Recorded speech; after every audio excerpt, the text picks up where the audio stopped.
Namaskaram, Srimate Ramanuja Namaha. It's my pleasure and privilege to introduce my fortune to introduce Sri Alwar Swami, who is my Samashriyanam Swami. So Sri Alwar Swami belongs to the lineage of Sri Anantarya.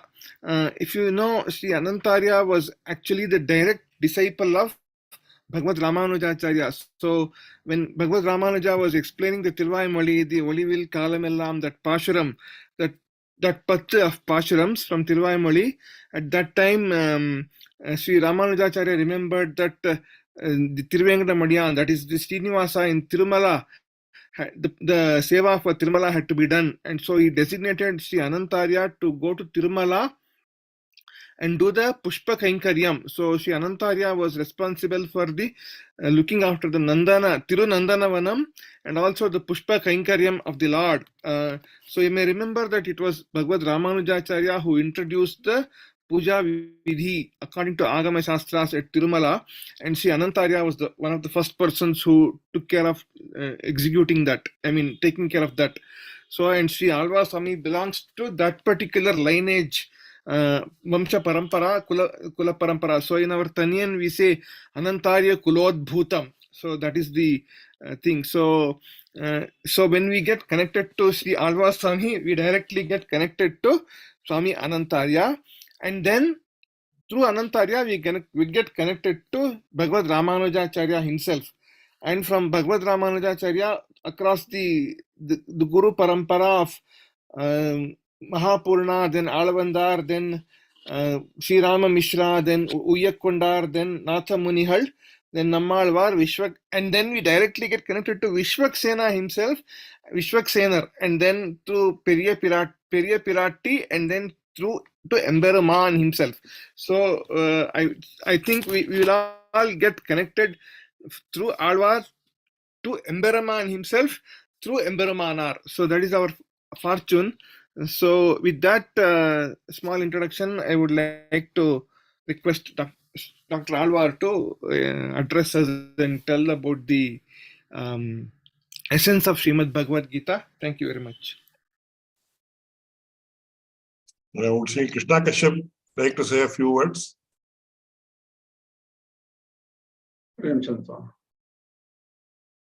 Just a second.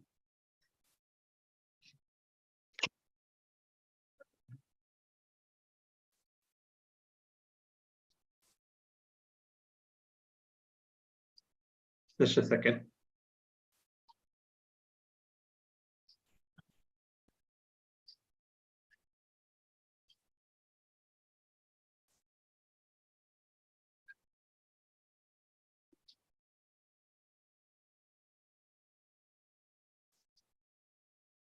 Yeah. Namaskaram, everyone. Alwar Swami and I know each other for a very long time. And to me, I think he's an amazing person, as simple as that. He has studied under Sri KSV Swami and several other scholars like S.M. Varadachar Swami and Sri Rangapriya Swami, Chamu Mama. So I think that today, in 2022 time frame, to even get to know a person who has studied under so many great scholars is a very rare occasion. We, all of us, just don't understand how lucky we are just to have this person in this conference and give us such so much information, which he has been doing for the last 8 years, talking about Sri Bhashyam and other Tattvamuta Kalapa and other texts. So we are very fortunate to have Alwar Swami. And I personally feel that it is I would say a blessing for me. The reason is I was trying to find an Acharya who can teach, who can actually answer my questions, which were very difficult, in the sense that I could not ask anybody. Even if I ask any question to traditional Acharyas, they would laugh at me, or they would ask me, they would send me out because they would think that I'm an atheist because I'm questioning so fundamental aspects of our Siddhantam. At that time, God sent me Sri K.S.V. Swami through S.M. Srinivasacharya Swami, who was a great Acharya friend to me and philosopher guide to me. Once I met Sri K.S.V. Swami, I was convinced that what level Sri K.S.V. Swami was and how he would not hesitate to question anything in the world. And that gave me a confidence that even an atheist can go and talk to Sri K.S.V. Swami and get so much of value. And whatever questions I had in any Siddhantam, he would answer. And one fine day, I found Sri Alwar Swami sitting in the class, just like a student, just like me. He was sitting in the class, and I just didn't realize at that time he had studied 30, 40 years under Sri K.S.V. Swami. And as we know, Alwar Swami is exactly opposite to who I am. I am so immodest, and Alwar Swami is a picture of modesty, as far as I know. I have not seen such a person who is so modest. So with this short introduction, and Alwar Swami helps me a lot in every lecture. I'm saying this again and again because I want to remind Alwar Swami not to forget me when I ask questions and answer me whenever I want some real crucial answers to some questions. So I'm reminding him again. With this remembrance, I would like to introduce Alwar Swami to start the lecture. Asmat Gurubhyo Mahatma.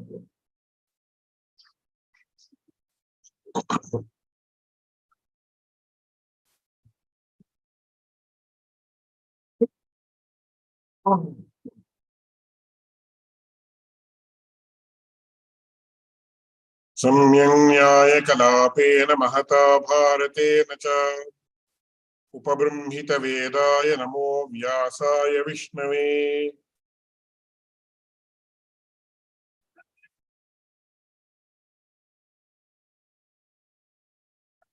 सर्वोपनिषदो गावः दोग्धा गोपालनन्दनः पार्थो वत्सः सुधीर्भोक्ता दुग्धं गीतामृतं महत्. My humble pranams to all the participants of this Bhagavad Gita-Jayanti class. I feel myself to be very fortunate to have been addressing this audience consisting of the seekers of knowledge of the Bhagavad Gita. So before I proceed to say a few words, I would like to mention something in the form of a reaction to what Sri Krishna Kashyap just mentioned.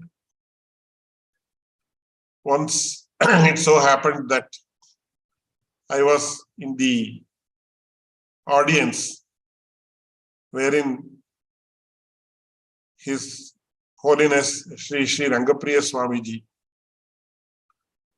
was about to give a very scholarly and profound talk on a particular topic. At that time, the introducers very aptly introduced Sri Rangapriya Swami as the epitome of Vairagya, Jnana, Bhakti, etc. and mentioned that several qualities that are worth imbibing existed in him. While beginning the lecture, His Holiness Sri Rangapriya Swamiji said, just now the introducers have enumerated many of the qualities and said that those qualities exist in me. On the other hand, I pray to the Lord that let those qualities come to me by their blessings. As of now, I am not the recipient of these qualities. So similarly, I also pray to God and pray to all the elders assembled here as well as elsewhere to help me imbibe the quality of modesty, scholarship, and all other desirable aspects. So with these words, I would like to say a few words about the importance of Bhagavad Gita. Of course, you have been introduced to the concepts and most important tenets of Bhagavad Gita, along with the analysis of our greatly revered three Acharyas, Shankaracharya, Ramanuja.org, and Madhvacharya by Sri Krishna Kashyap, a very honest and sincere seeker, as well as a scholar par excellence, though he doesn't profess himself to be a scholar. He has very sincerely and honestly studied under several gurus and has acquired the knowledge not for giving it to others, but for his own fulfillment, as I can see it. So I am really happy that he has been able to disseminate the knowledge of the Bhagavad Gita in a very nice manner. He is a very innovative speaker and thinker and also teacher. And I am sure he has used several innovative methods to spread the purport of the Bhagavad Gita. And today I have been asked to say a few words about Bhagavad Gita on the occasion of Gita-Jayanti, the day when Gita was given to us by the Supreme Lord Krishna himself. And which is what we all have to know, because Shankaracharya says, Bhagavad Gita kinchidadhita ganga jalanava ganika pita. So even sakridapiyena murari samarcha kriyate tena yamena nacharcha. Very beautifully Shankaracharya summarizes what Bhagavad Gita is. Even if you learn one verse of the Gita properly and understand it, it will lead you to fulfillment. You need not do anything else. Because Bhagavad Gita is such a wonderful treatise found in the Mahabharata. Another very important aspect is that Bhagavad Gita is the essence of all the Shastras, Vedas, etc. Because when we talk about the Mahabharata, there is a very beautiful shloka in the Mahabharata itself about Mahabharata. It says, Stri Shudra Dvija Bandhunam Trayina Shruti Gochara Iti Bharata Makyanam Munina Samprakirtitam. Most of the times, the Vedas are beyond our grasp. Though we all revere the Vedas to the maximum possible extent, when a person objectively asks us, what is the greatness of the Vedas? It is very, we may give several quotations from various texts, but we find it extremely difficult to objectively portray the greatness of the Vedas. I am mentioning this word objectively on purpose. It has to be noted. Objectively, how do we propound the greatness or the uniqueness or the piety of the Vedas? It is a very difficult task. So, only a few people who have had God realization can say this is what Veda is about. But for the ordinary man, Veda is beyond his grasp most of the times. We may chant a few mantras, chant a few suktas, etc. But even then, it becomes very difficult. So, it says, Stri Shudra Dvija Bandhuna. Ladies who are generally not authorized to study the Vedas. Whether it is correct or not, that's a different thing. It is not pertinent in the present context. Shudras, so those who are known as Shudras, I will not go into that detail also. And also Dvija Bandhu Ram. Dvija Bandhu means a person who professes himself to be a Brahmin. That means not those who are born in the Brahmin caste or who are born as Brahmins, but who call themselves Brahmins but are not really Brahmins. That applies to people like all of us or persons like me.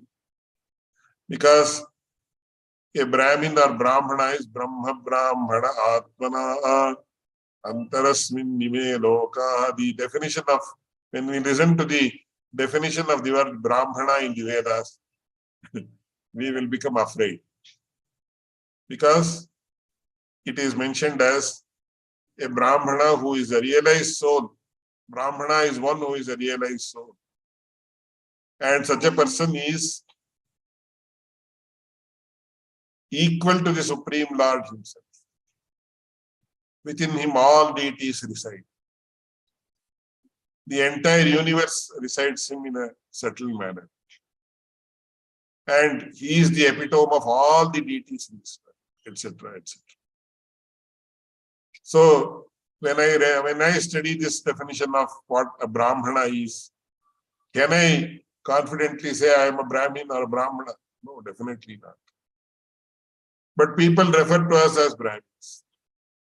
So those who are referred to us as Brahmins, but are not really Brahmins, are known as Dvija Bandhus. Dvija means Brahmin.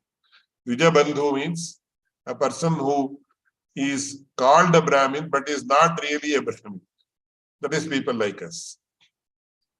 So Stri Shudra Dvija Bandhunam Trayi na Shruti Kochara. Though we can listen to the Vedas, we can even chant it. The essence of the Vedas is not understood by us. That is, we don't have the realization of the Supreme Lord. Because sometimes, or most of the times, Vedas are beyond our reach. Or the ultimate aspect, that is, the realization of the Supreme Lord, is not so easy. It is beyond our reach, purely by means of the Vedas. Therefore, iti bharatamakhyanam munina samprakirtitam. So for the benefit of all of us, that is Stri, Shudras, Dvijabandhus, etc., etc., and all other people, for the benefit of all of us, Lord Vedavyasa authored the Mahabharata. That's why it said, Bharata Panchamo Vedaha. But the Mahabharata is so huge, so vast, more than 100,000 shlokas. Who can read it? So recently I was just going through the index of topics in one of the parvas of Mahabharata. That itself took me 2 hours. So where do I read? How do I start?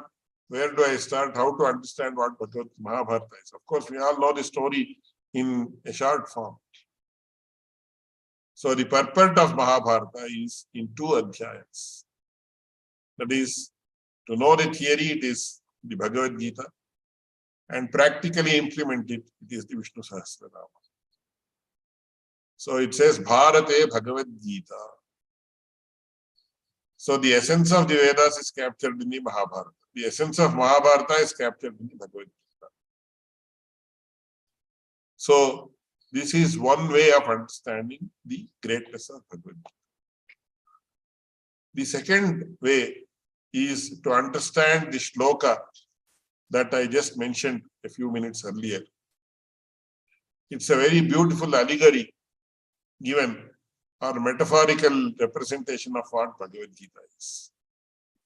It says, Sarvopanishado Gavaha Dogdha Gopalanandana Partho Vatsaha Sudhir Bhokta Dugdham Gita Amritam.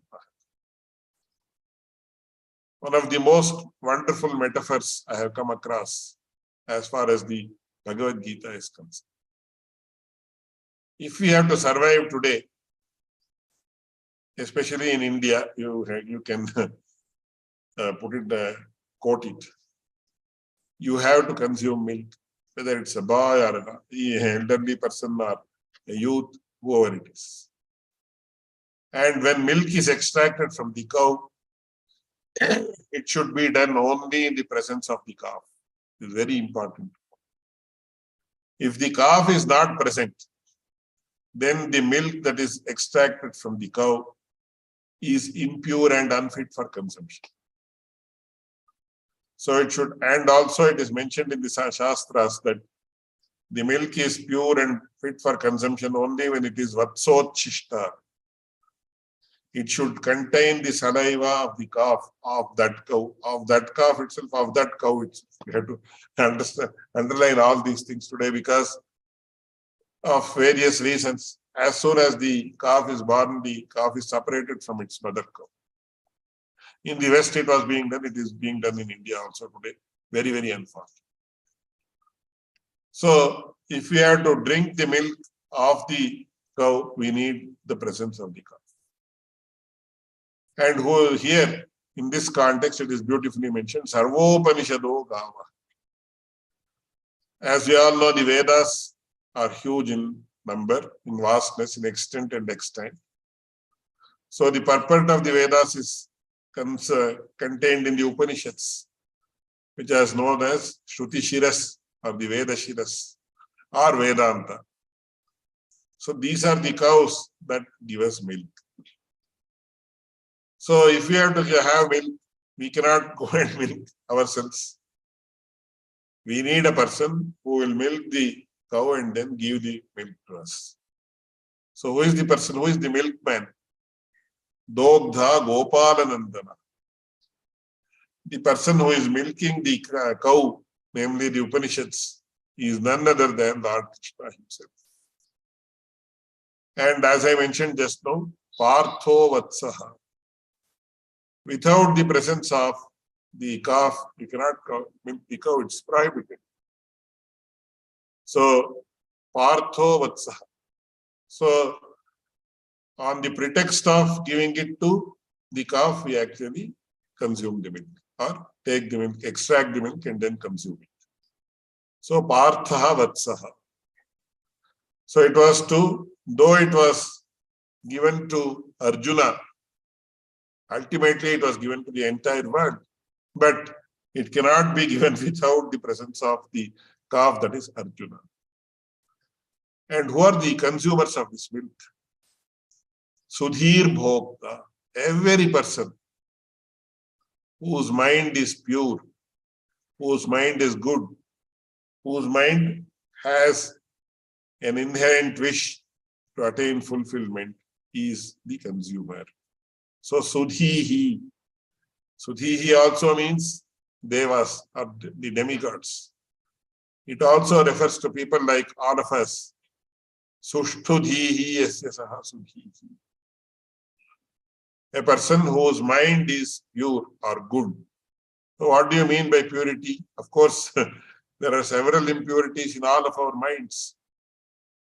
But at least if we have to underline the word if we have an intention to attain fulfillment, then you are called as Sudhihi in this context. So Sudhihi Bhokta.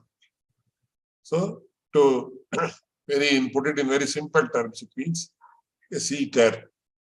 So all seekers of knowledge are the consumers of this great, beautiful, very delicious, very tasty nectar or ambrosia of the Gita. Dugdham Gita Amritam Mahak.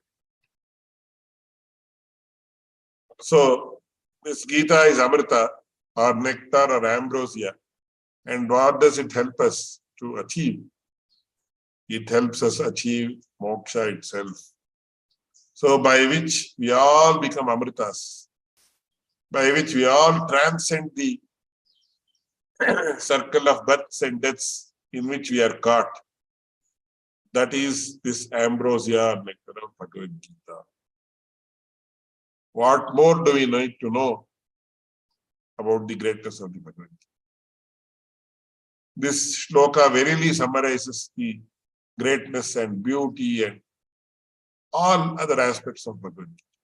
So, Sarvopanishado Gavaha, Dogdha Gopalanandanaha, Partho Vatsaha, Sudhir Bhokta, Dugdham Gita Amritam Mahak. And there is another very beautiful shloka which also summarizes Parashariya Vachasaroja Mamalam Gitartha Gandhotkatam Manakyanaka Kesaram Harikatha Sadbhanuna Bodhitam Loke Sajjana Shatpadairaharaha Pepiyamanam Muda Huyad Bharata Pankajam Kalimala pradhamsina shreyase. Very, very beautiful shloka, of course.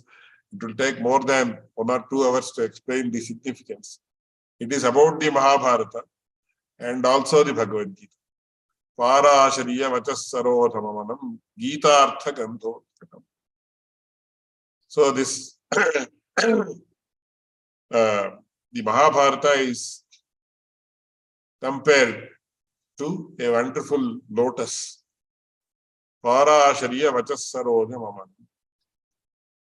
And in India, any flower that is worth offering to the Supreme Lord should have a beautiful, desirable smell. If there is no smell, that is a beautiful, wonderful, desirable smell in a particular flower, it is prohibited to be offered to the Supreme. This is very, very important. Today, we don't know about these things due to our lack of information or knowledge or guidance by elders. So the wonderful odor that emanates in the lotus is what makes lotus one of the unique and very desirable flowers to be offered to Lord Krishna or Narayana. And on account of what Bhagavad Mahabharata gains greatness. Parashariya vachassarodhamamanam Gita-artha gandho. So the beautiful odor of the Kamala or lotus, namely the Mahabharata, is the Bhagavad Gita. So you understand the greatness of the Bhagavad Gita in the context of Mahabharata. So when you look at Mahabharata as the essence of the Vedas and Gita as the essence of Mahabharata, then that's a different perspective. When you actually say, what is the role of Bhagavad Gita in the Mahabharata, this shloka gives a beautiful perspective. There is once again a wonderful shloka which needs to be explained at length. I am not going to that. So, in the Bhagavad Gita also there are apparent contradictions. That's what people say. Or people who have read the Bhagavad Gita with an ulterior motive say it. They say it is full of contradictions. Because in one place, for example, it says, Traigunya Vishaya Veda Distraigunya Bhavarjuna. It says the Vedas concern the Trigunas, Sattva, Rajas, and Tamas. You go beyond the Trigunas. That means you go beyond the Vedas. That means don't respect the Vedas. That's what it means. So this is told in the beginning. After some time it says, Vedaishcha sarvairahameva vedyaha Vedanta kridveda videva chaham. It praises the Vedas like him. So in one place it mentions the Vedas are to be given up.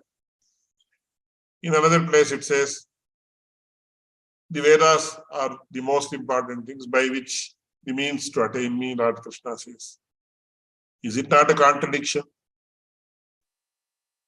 So like this, they say there are several contradictions. For example, even Arjuna himself says, he says, you say, Sannyasam karmanam Krishna punaryogam chashamsasi yachreyetayorekam tanme bruhi sunishchitam vyamishreneva vakyena buddhim mohayasi vame tadekam varanishchitya yena shreyoham apnuyam. He says, oh Lord Krishna, you are saying you don't give up karmas. On the other hand, you say, please give up karmas.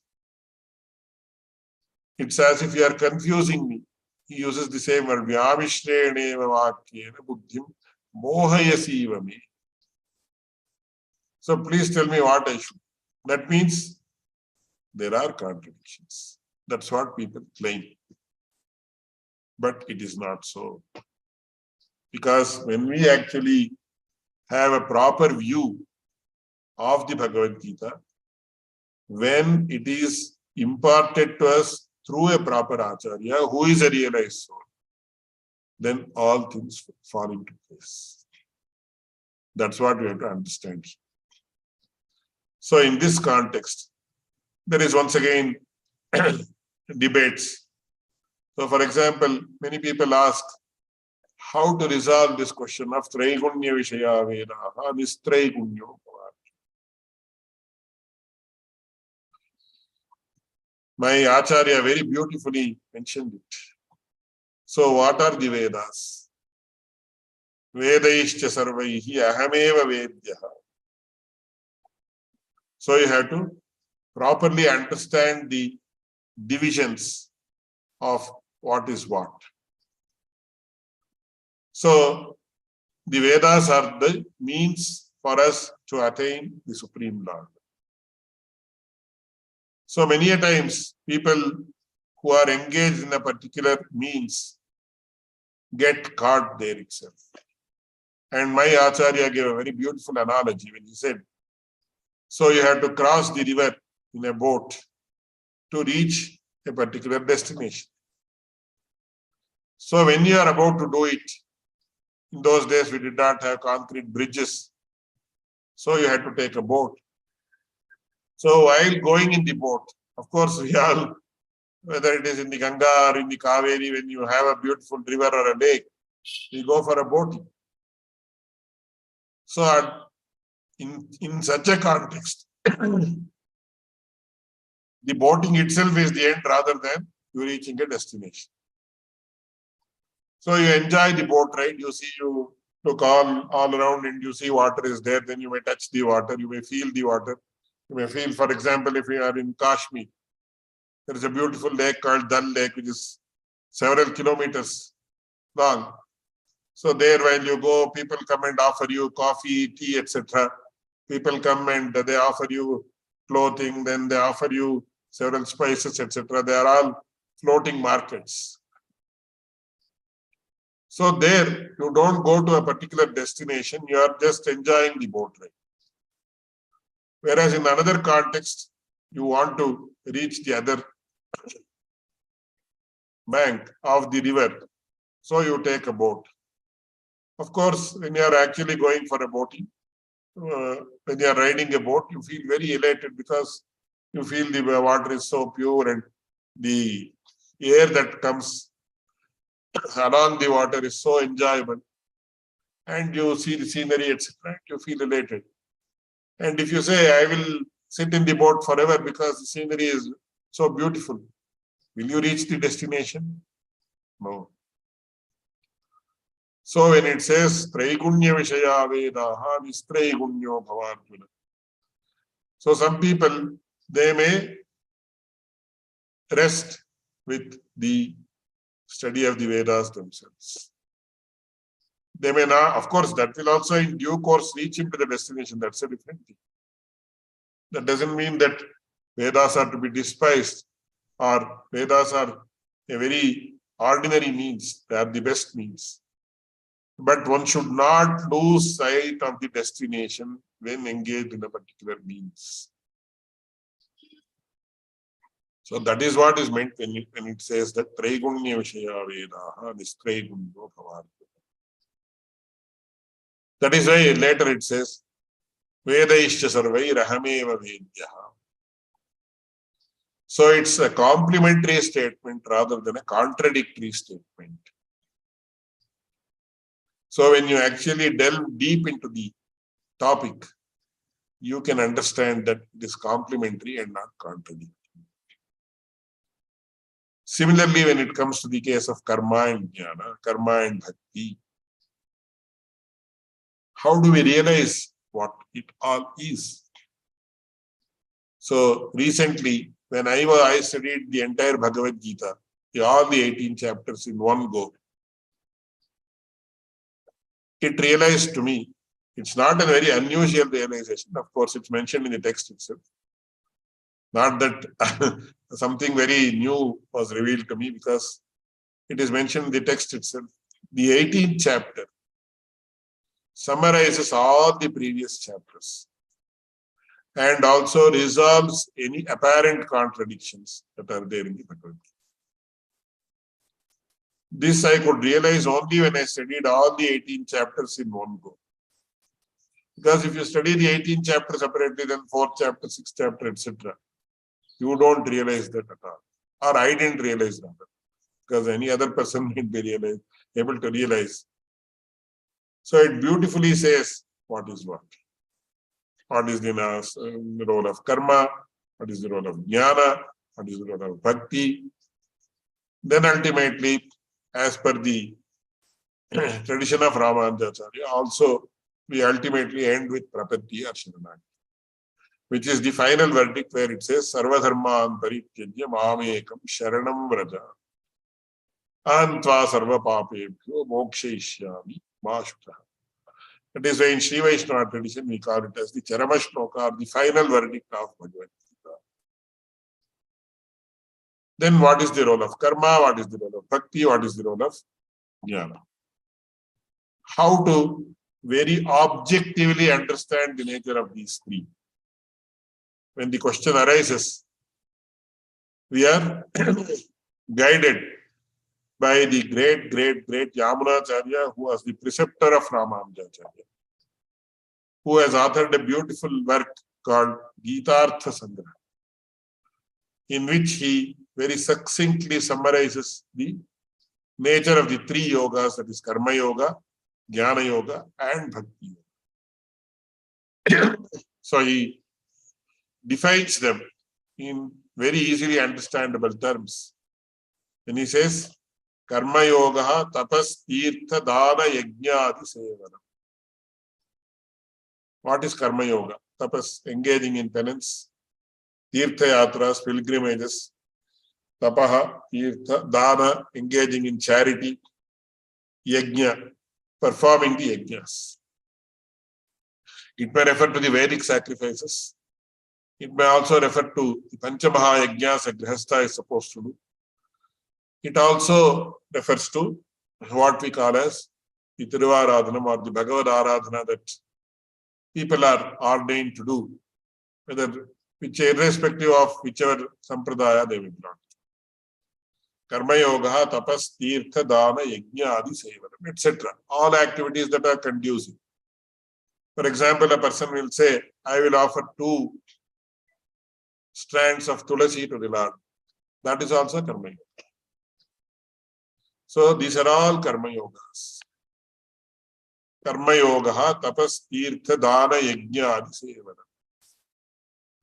Jnana Yoga, Jitasvantaihi, Parishuddhatmani Sthiti. What is Jnana Yoga? As part of Jnana Yoga, one should achieve total control over his mind. So, Jita Swantai. Swanta means Swantam Hrin Manasam Manaha. So, Manas is severally translated as mind. So, having achieved total control over one's mind, he should see or realize the beautiful and pure nature of Atman. It includes Paramatma and Jiva. So, Jnana Yoga, Jitasvantaihi, Parishuddhatmani Sthiti. Then, Bhakti Yoga, Paraikantya Pritya, Jnanadishu Sthiti. What is Bhakti Yoga? Paraikantya Pritya, Paraekantya Pritya. Para is the Supreme Lord. So, having utmost devotion. And it is totally focused towards the Lord and nothing else. Because Ekanta Priti. That means he has devotion only towards the Lord. It is centered only towards the Lord and nothing else, not any other worldly object. Whether it is money or family members or any his property, etc., etc., etc. So Bhakti Yoga, Paraikantya Pritya, Dhyanadishu Sthiti. So,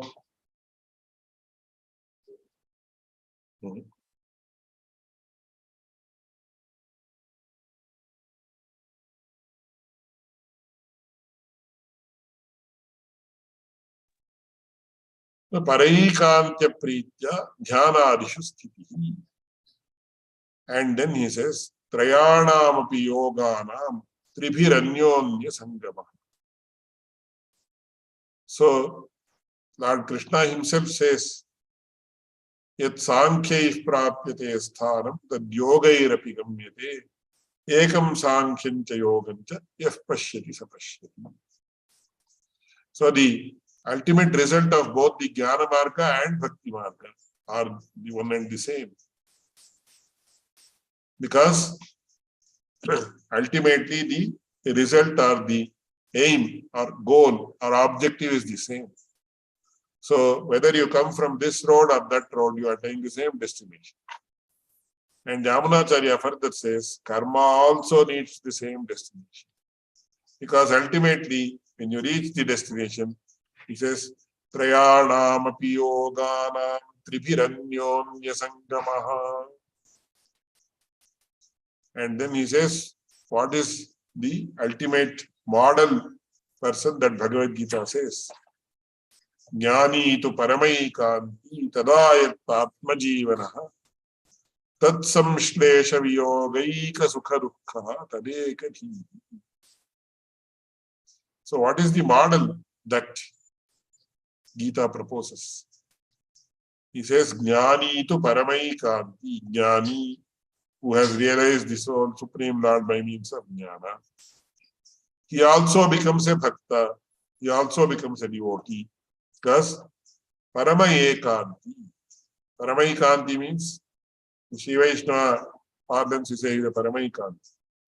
Paramayekanti means what? A person who is totally dedicated to the Supreme Lord himself and nothing else, both aspects.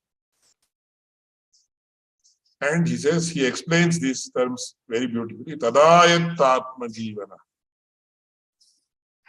His entire life, that is his entire spiritual life, Tadayat Atma Jivana, he is dedicated and dependent on the Supreme Lord. And what is his characteristic? Tat samshlesha viyogaika sukha dukkha tadekati. So attaining communion with the Lord alone gives him happiness. And becoming detached from the Lord is what is very miserable for him. So other than that, he doesn't have any misery or happiness. So his happiness is when he attains or is in communion or in connection with the Supreme Lord. And his misery is on account of his becoming detached from Supreme Lord. Tat samshlesha sukha, tad viyoga dukkha. So such a person will attain the Supreme Lord. Tat pradhanamidam shastram iti Gita-artha sangraha. That's what this Gita is all about. That is ultimately attain to strive for communion with the Lord. So you say communion, whether it is Advaita, Advaita, my Acharya ultimately used to say, don't mistake me for saying this. Don't be bound by any one system of thought while studying the Gita. Be open-minded and understand it and immerse yourself in the enjoyment of the Supreme Lord, divine enjoyment, not material enjoyment. So, oh, Advaita will come, Dvaita will come, this don't worry about it. Just take the Gita as it is and enjoy it and try to imbibe it and immerse yourself in it. That is why ultimately Lord Krishna says, Bhaktya mam abhijanati yavane yaschasmi tattvataha tato mam tattvato jnatva vishate tadavantara. So many stages. My Acharya used to very beautifully mention this shloka. Bhaktya mama. How many times tattvataha is mentioned? Again, afterwards. How many words? This all mentions the progression of a devotee. It's not like one day suddenly I had the vision and tomorrow I attain moksha. No. It's a long drawn process. It's a continuous process, but it's a very enjoyable process. Oh, how long have I to struggle? Once you are in the path, in the designated path, then there is nothing to worry. Even the path is so enjoyable. Of course, the result is most enjoyable. So that is what Bhagavad Gita is all about. And It is, we can actually know if we are guided by a proper Acharya, and we also are the recipient of the grace of the Acharya. Then we can understand all these things. And finally, regarding the text of Bhagavad Gita itself, after mentioning the beauty and after mentioning about all aspects, including Sharanagati, then Lord Krishna says one important phalashruti. He says, Yaimam paramam guhyam dharmyam samvadamavayoho jnana yajnena tenaham ishtasyamiti me matihi. What a profound and beautiful statement.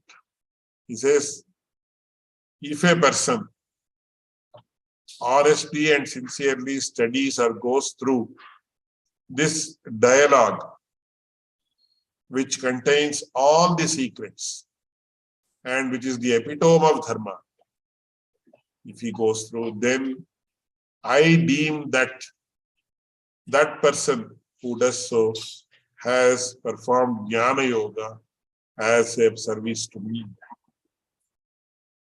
So even reading the mere text of the Bhagavad Gita itself is extremely beneficial.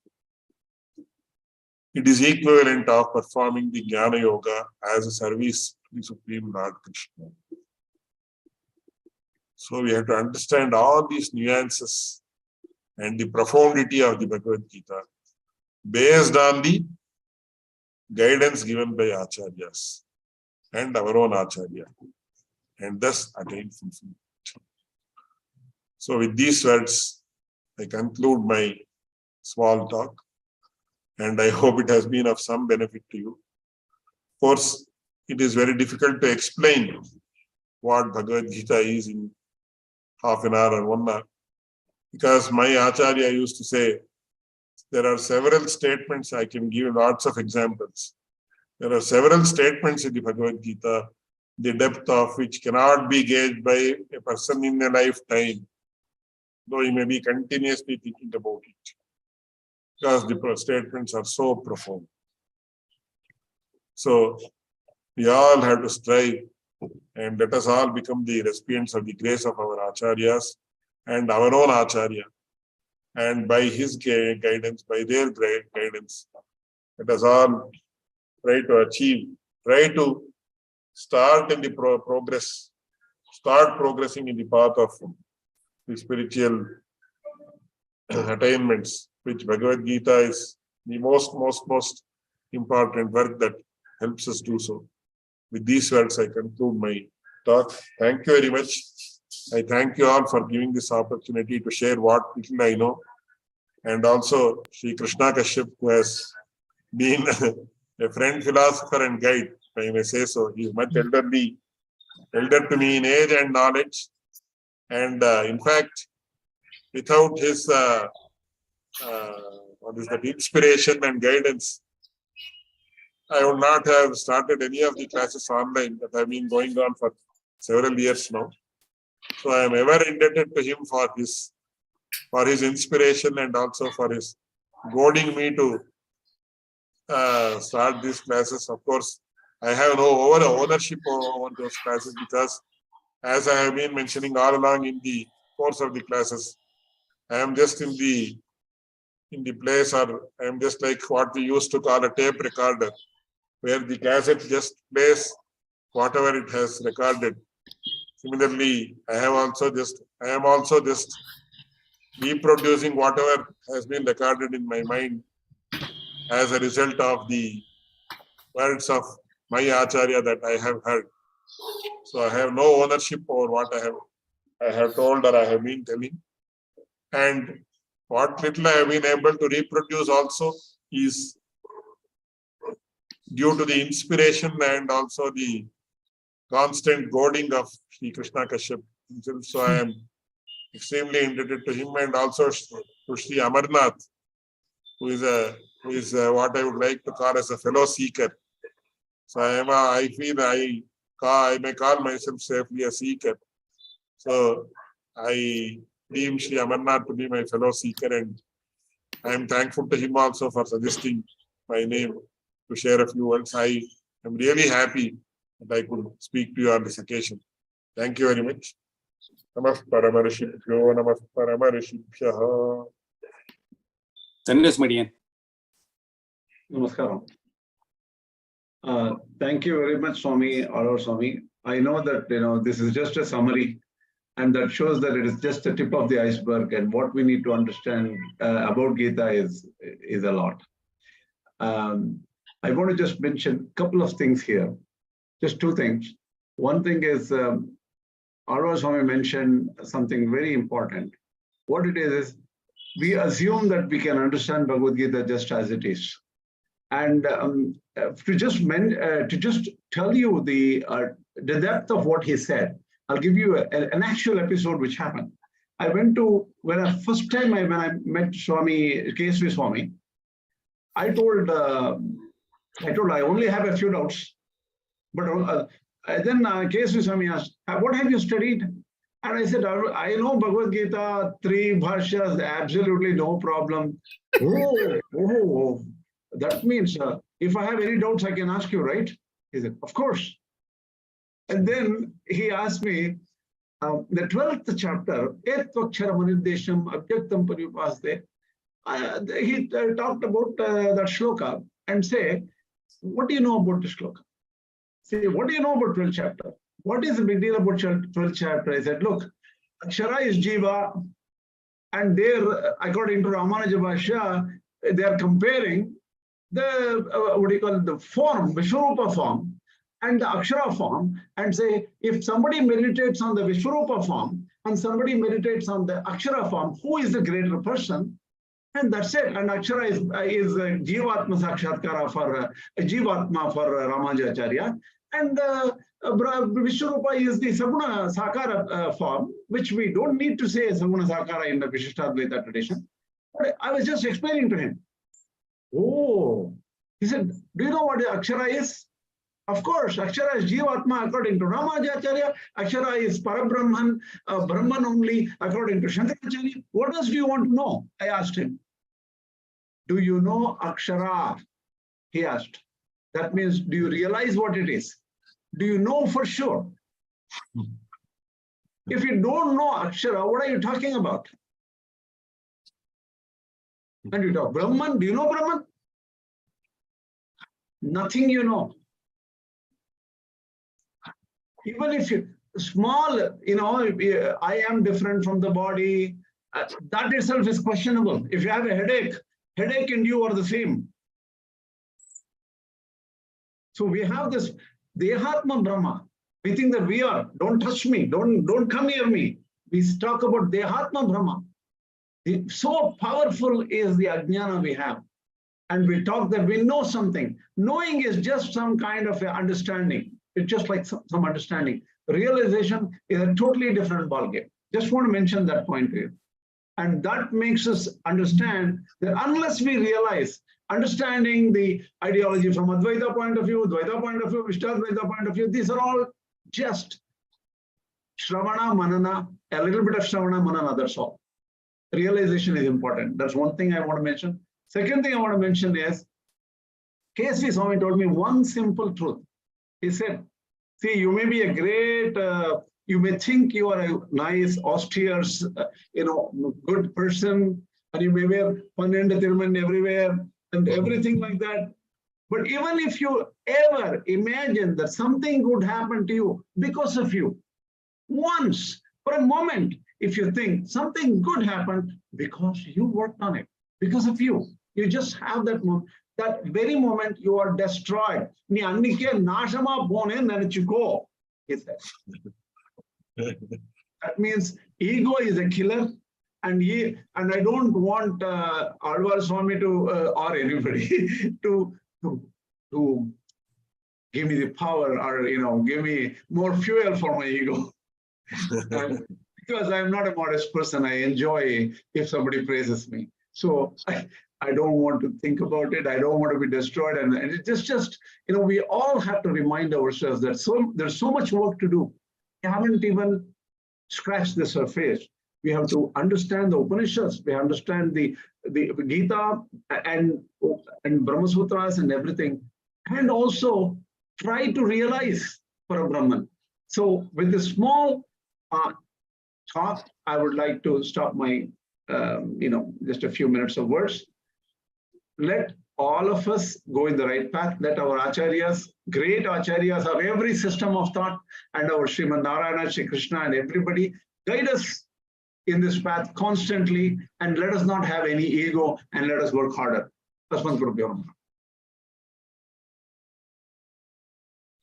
Any questions? Any comments? One small thing I would like to tell. I'd like to thank Sri Alwar Swami for this, and I hope today we have started Gita-Jayanti 6:30 in the morning. So let this whatever Sri Alwar gave this talk, let this be the Nandi. Let this be the beginning for all of us for continual lifelong journey into Bhagavad Gita and to understand the nuances and final details through the bhashyas and also through lectures of Sri Krishna Kashyap. So I wanted to let it be the Nandi, let it be the starting point for all of us again to continue the journey. Thank you very much. And also I thank Sri Amarnath ji for conducting the Gita Sangha classes and also Gita chanting classes. I see a number of people have joined, and I'm sure number of younger people also have joined. And it's good that the younger children are participating in the chanting. Let us continue. Asman Gurubhyo Namaha. Namaskar. Thank you. Thanks to all of you.